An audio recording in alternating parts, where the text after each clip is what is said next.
информационному агентству «Сахапресс» Алексей Яровиков, пожалуйста. Уважаемый Александр Сергеевич, президент России Владимир Путин придает большое значение развитию Северного морского пути. Я здесь честно скажу, что мы вот в части освоения Северного морского пути, в целом развития опорных пунктов Арктики находимся только в начале пути. Ведь если посмотреть, то грузовая база, которая создается на Северном морском пути, будет составлять десятки миллионов тонн, а в перспективе сотни миллионов тонн, она не образуется у нас в республике. У нас практически ничего здесь мы пока еще не производим. У нас только все начинается. И вот те проекты промышленные, в том числе вот Крещуйский горно-промышленный кластер, строительство атомной станции малой мощности, это только, на самом деле, чем мы должны давно заниматься, но, к сожалению, в силу разных причин, объективных, субъективных, освоение, активное развитие Якутской Арктики мы начинаем только сейчас. Поэтому мы здесь отстали. И тоже обустройство, например, наших портов, оно тоже очень серьезно отстало. Тот же порт Тикси, да, он сейчас очень такой состоянии, далеко не лучшем. Да? И, конечно же, здесь надо говорить не о каком-то даже, наверное, развитии, а о восстановлении тех портов, тех мощностей, которые у нас есть. Мы сегодня видим, например, по примеру Усть-Куйки, что в случае как раз активного строительства атомной станции малой мощности нам надо тоже серьезно заниматься реконструкцией речного порта Усть-Куйки, так, а оно у нас там хозяйство очень заброшено. Только опять же начинаем это все. Ну, в принципе, планы у нас все есть, мы их согласовываем с крупными нашими недропользователями и с муниципальными районами. Будем работать. Что касается вот опорных пунктов, о которых вы сказали, сейчас опорные пункты по Арктике, по России определены. Вот, там, на самом деле, надо же понимать, что в Арктике-то российской живет несколько миллионов человек. И у нас, хотя территория огромная Арктики, но живет у нас там менее 70 тысяч человек. И из таких более-менее таких крупных населенных пунктов у нас Тикси, Тикси он не попал туда, как опорный пункт, который имеет значение и для обороноспособности страны, для развития Северного морского пути, как аварийно-спасательный центр в первую очередь. Ну и в дальнейшем уже агломерация Тикси-Найва с созданием, если мы сможем создать грузовую базу здесь серьезную, чтобы был поток, то, конечно, строительство глубоководного порта Найба недалеко от Тикси, это, конечно, уже то, что должно стать ближайшей перспективой для более активного освоения нашей Арктики. Издание «Сахалай-Фу», Татьяна Бурцева, пожалуйста. Согласно мастер-плану, который утвердил глава государства Владимир Владимирович Путин, и аварийные дома, которые признаны на 2023 год.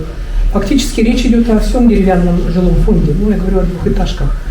Нельзя ли более конкретно рассказать, какие районы будут сноситься, какие будут районы застраиваться, потому что это очень серьезная проблема. На самом деле, точно это главный вопрос для городской администрации.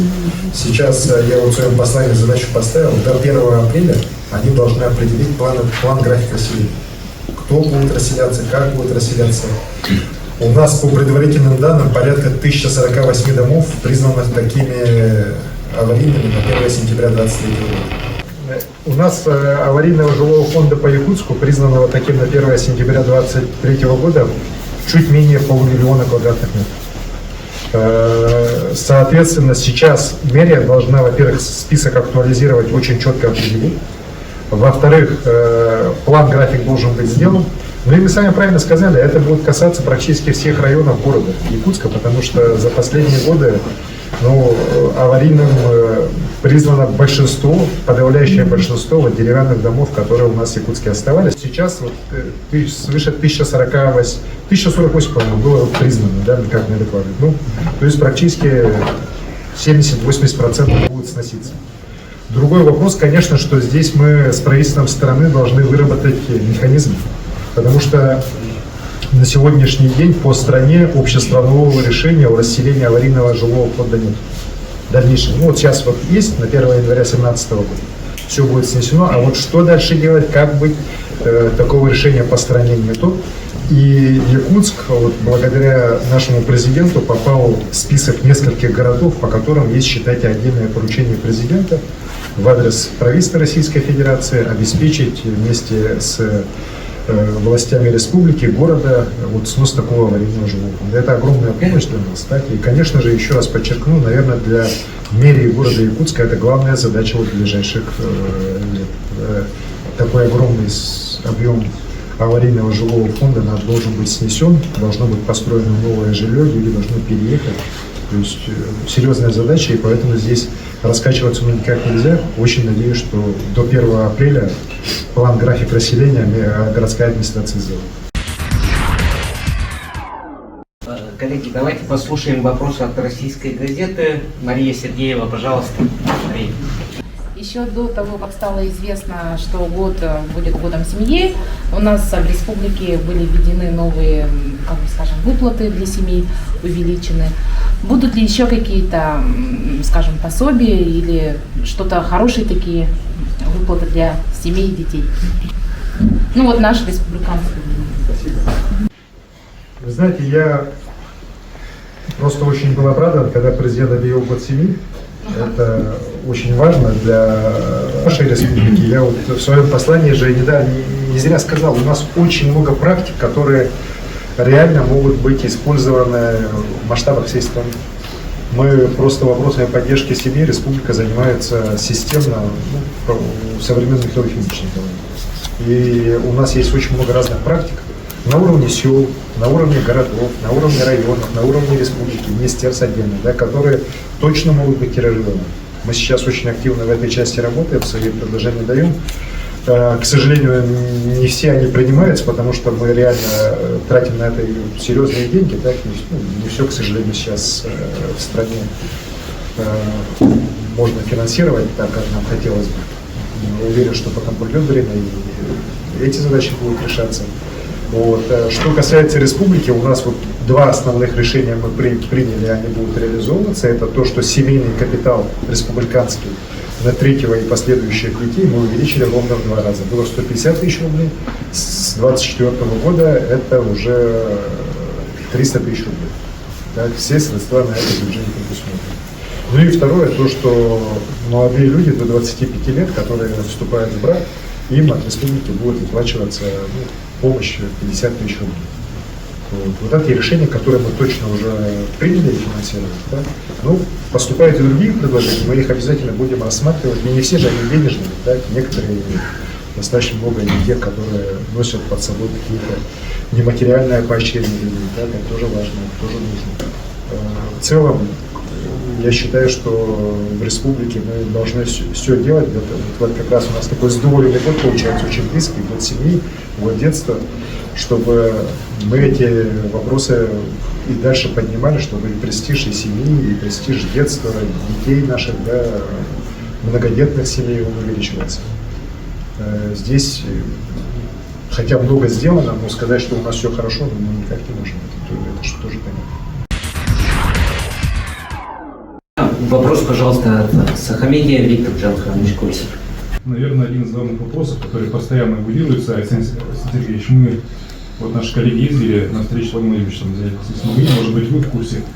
Ну, поручение глава страны уже дал, насчет ГАЗ, о том, что пора уже строить мост. И мы знаем, что уже какие-то предварительные работы ведутся. Есть ли информация, когда уже непосредственно начнется строительство Ленского моста? Понимаете, вот этот, многие же считают, что вот мостовый переход, вот эти все арки, когда станут, да, это на самом деле, когда эти станут, это уже считайте, что уже мы ближе к концу. Да. Мы же сейчас должны вот через протоки, те же, например, там временные дороги должны делаться, так, выход на строительные площадки на островах. То есть огромный объем работ, который вроде бы как не особо видят, да, но он требует колоссальных средств и уже такого серьезной мобилизации рабочей силы. Поэтому в первом квартале я ставлю задачу перед правительством совместно с группой компании ВИС, чтобы работа у них уже в первом квартале начались. Мы четко понимаем, что большая часть средств сейчас уже предусмотрена.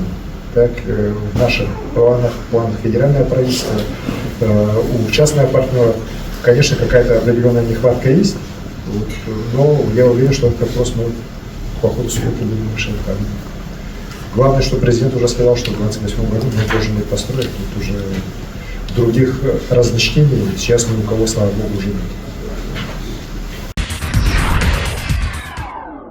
Пожалуйста, «Комсомольская правда» в Якутии. У нас в Якутске в следующем году должны завершиться 3 масштабные стройки. Это реконструкция площади Ленина, а также набережных Сайсары и Романа Дмитриева, дамба на 202-м, который. И вот была новость, что их должны завершить к началу игр «Дети Азии», то есть 25 июня 2024 года. И активная фаза строительства должна была начаться в конце февраля, начале марта. Но вот, как вы считаете, успеют строители за такой сжатые сроки построить такие масштабные объекты? Одна вот только площадь Ленина, там, помните, обещали 13-метровый Сергея, там вообще там такой реконструкции, сухие фонтаны. И они начнут весной и уже к июню должны закончить. На самом деле, детям Азии мы эти объекты, конечно, точно не видим, потому что это будет серьезнейший ущерб качеству. Вот. А главная площадь республики, она делается, в конце концов, не под одни игры, да, это делается на много десятилетий вперед. Так. Соответственно, контракты заключены по октябрь месяц. По октябрю.